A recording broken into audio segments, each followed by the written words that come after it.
Hi everyone, it's QuickyBaby and welcome back to World of Tanks, and today we're going to see the highest damage game in several years. But before I introduce my hero, pay close attention to the equipment that they are using. They are using the enhanced aiming device, which improves the accuracy, the rotation device, and vents on this vehicle.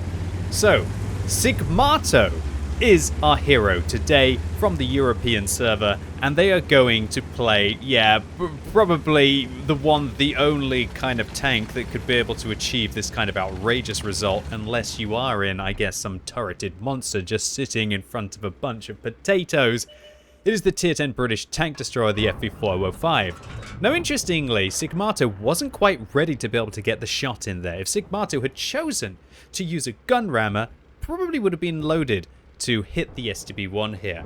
But here's something that I've been thinking about this tank, and that is that it's not so much about getting the shots in quickly, it's about getting them in cleanly. And, oh, yes, 1,877 damage against the Japanese medium tank, the tier 10 Japanese medium tank. Well, all of the tanks are tier 10 on the enemy team, QuickyBaby, get with it.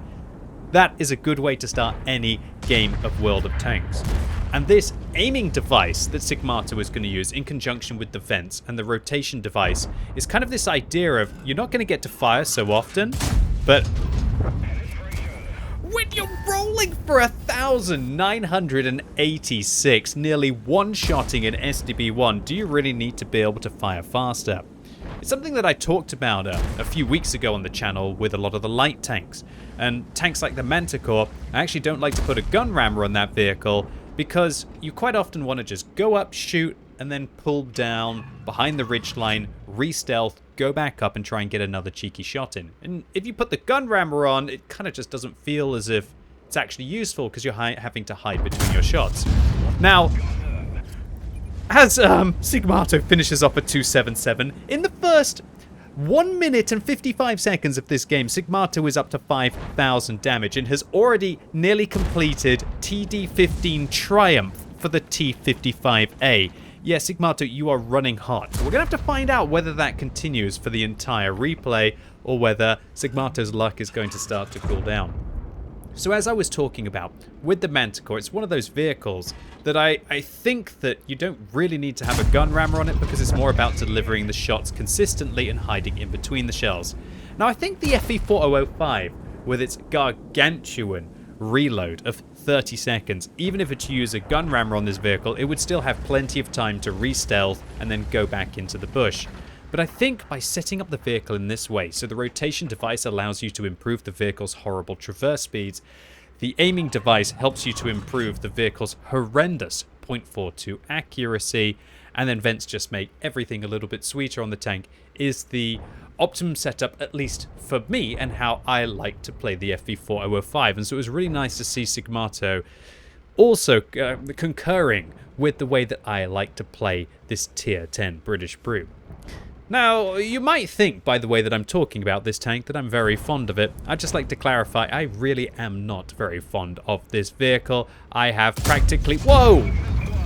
Oh dear, looks like there's a bit of a caster curse here, as Sigmato now misses their first shot of the game. But yeah, I absolutely despise this tank. It's one of those vehicles that when I'm streaming, and I know that everybody's so excited to see QuickyBaby play this vehicle, because when you get to see it on YouTube, everyone thinks, oh, big one-shots, right? Doing 6,000 damage a game and one-shotting everything. More often than not, especially with the high explosive nerfs now, this vehicle is not doing substantial amounts of damage with every time it hits an enemy vehicle. Sometimes against heavies, it's only doing paltry amounts of damage, like 200, 300, and that's really not a lot when you're only firing twice every minute. And let's not forget about the fact that the vehicle has the biggest, most stupid turret in World of Tanks. I mean, just look at it. Look at this horrendous. That's why they call it the barn, right? Usually with some kind of expletive before the barn.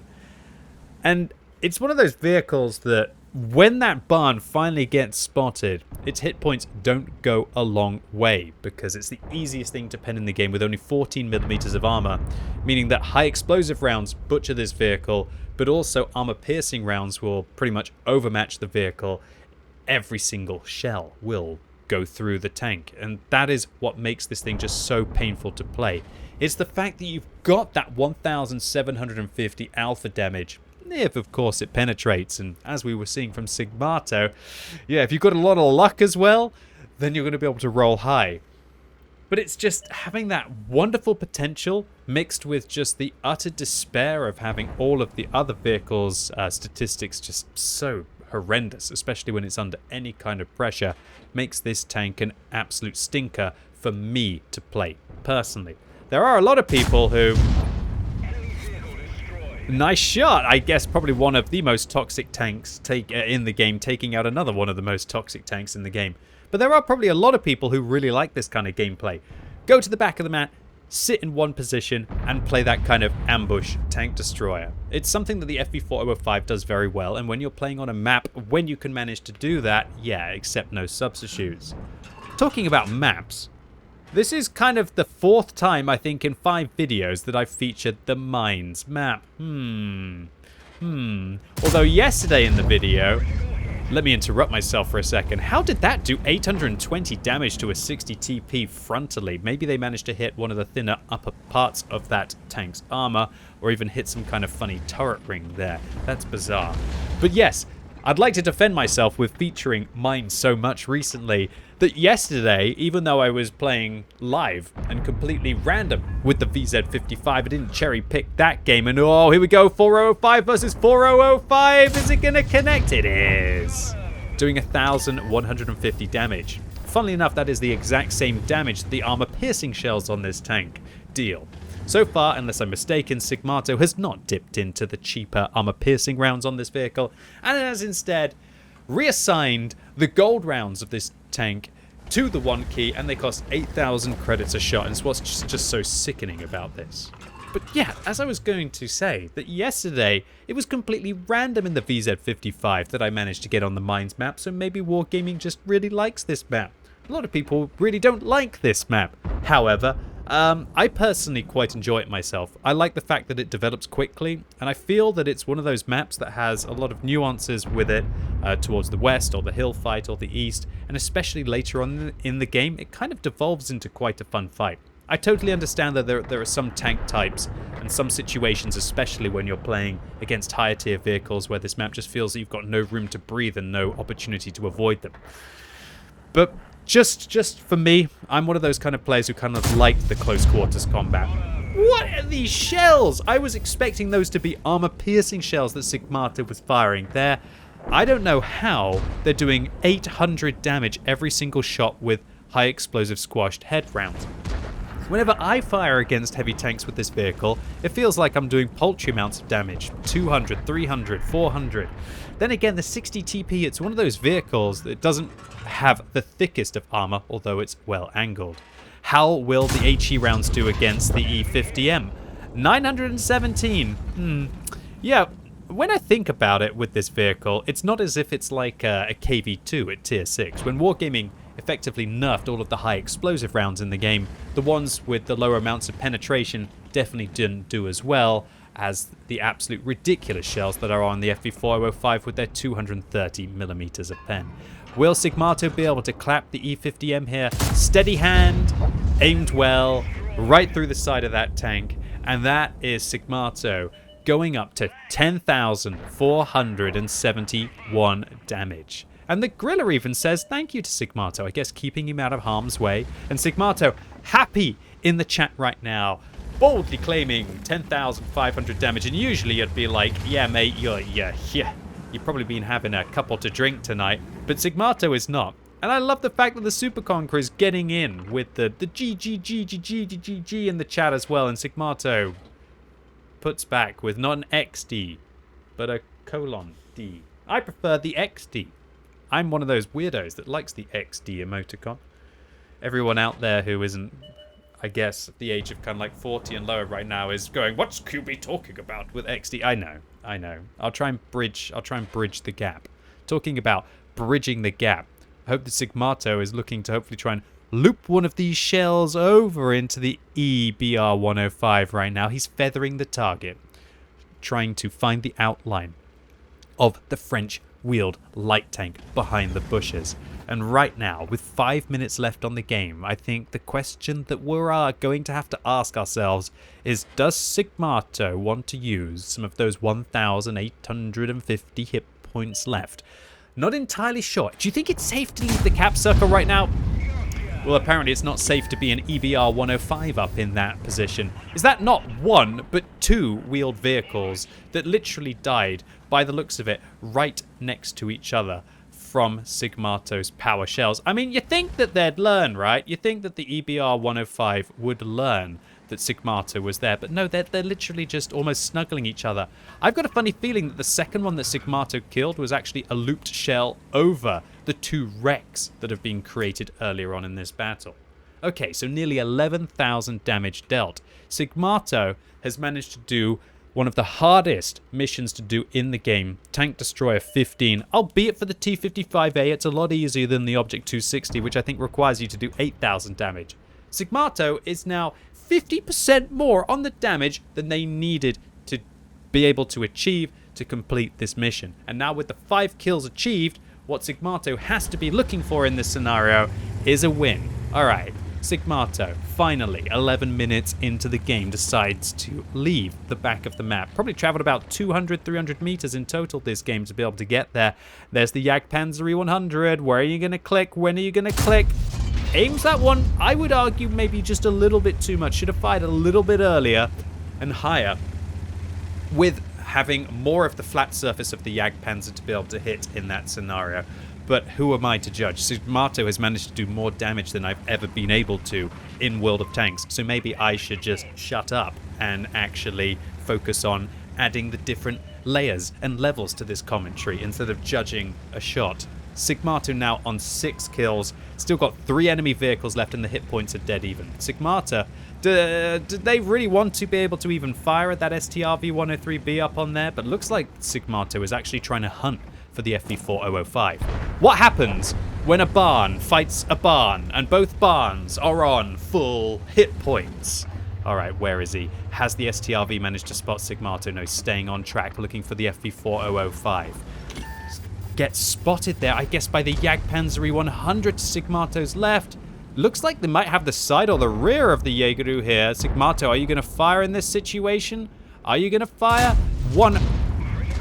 That's more my luck when I play the FV4005. 8,000 credits spent to only do 282 damage to the Jagdpanzer 100. The armor-piercing shell would have done better there. And we can see Sigmato thinks it themselves as they actually tap the 2 key, which is actually the standard shells, once. But that could also be because Sigmato's about to run out of rounds. And oh my goodness, we don't have time to think about that because it's FV4005 versus FV4005, and one FV4005 does 1,829 damage. But can Sigmato roll higher? Yes, he can! One-shotting the British Tier 10 tank destroyer. Sigmato stops in chat saying, I have done 13,000 damage. Please, one shot for me.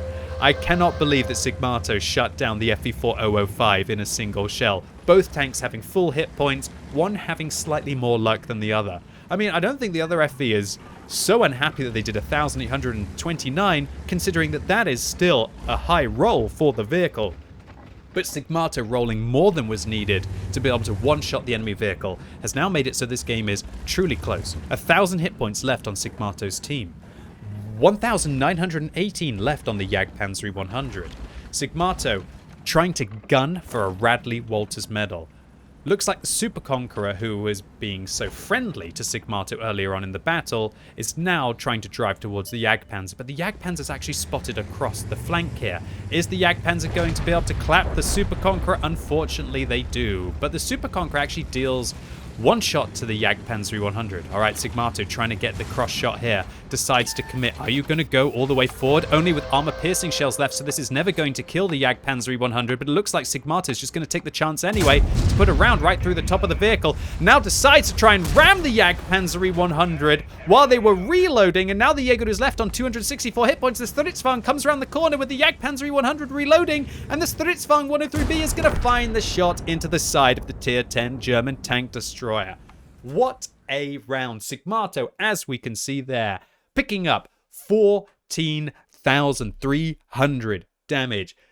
shouting out GG in the chat. Super Conqueror doubles the GGs to the G to the G to the G to the G. And Sigmato adds a wow at the end. Yes, I have to admit, I would have been very nervous there that even 14,000 damage, pretty much destroying half of the enemy team in hit points, would not have been enough to win this game of World of Tanks. To put it into perspective, how much damage was dealt here, Sigmato did more than anyone else has been able to achieve, at least that's been uploaded to the English-speaking version of the What Replays website in the entirety of 2021. And to be able to find a replay that managed to surpass Sigmato would have to go all the way back to 2018. Meaning that congratulations to you, Sigmato, on managing to smash out the highest damage game in a tech tree tank in several years of World of Tanks replays. Unsurprisingly, picking up the mother of all high calibers here for 4,263 damage dealt, 7 kills, giving an ace tanker for the 1,418 base experience, and Sigmato literally did 7 times the damage of anyone else on his team. And when we add the damage total of all of the other players on his team up, unless I've miscalculated in my fury of calculator usage, that was 13,000 that they did. Sigmato did nearly 1,000 more. But how much does firing pretty much all of your vehicle's ammunition cost? Yeah, without a premium account, 36,000 credits lost, and that's even including some kind of battle payments as well. But Sigmato, I see that you are not running a premium account, and I simply can't let that happen. So I'm going to be personally gifting you 30 days of premium, which also comes with a free LTP. I'm pretty sure you're probably not even going to want that, but it's the same price as the 30 days of premium anyway. If you've already got it, then that's 300,000 credits, so that'll allow you to go and have another 8 games of hopefully 14,000 damage, right? And so Sigmato, what's to say? Massive congratulations to you on doing more damage than pretty much anyone else is ever going to do playing World of Tanks. And also making me question why I performed so miserably in the FV4005 Stage 2. Thanks, bud. Although, maybe it's not just me, because looking at the FV4005's average statistics for the last 30 days on the European server, we can see that it's doing the lowest average damage of any tier 10 tank destroyer, and it also has the worst win rate of every tier 10 tank destroyer. But let's be honest, when you invest all of your statistics into craziness and the possibility of one-shotting your opponents, it's no surprise as to why, even if it is the worst on average, at least one time out of the hundreds of thousands, it's going to be the best.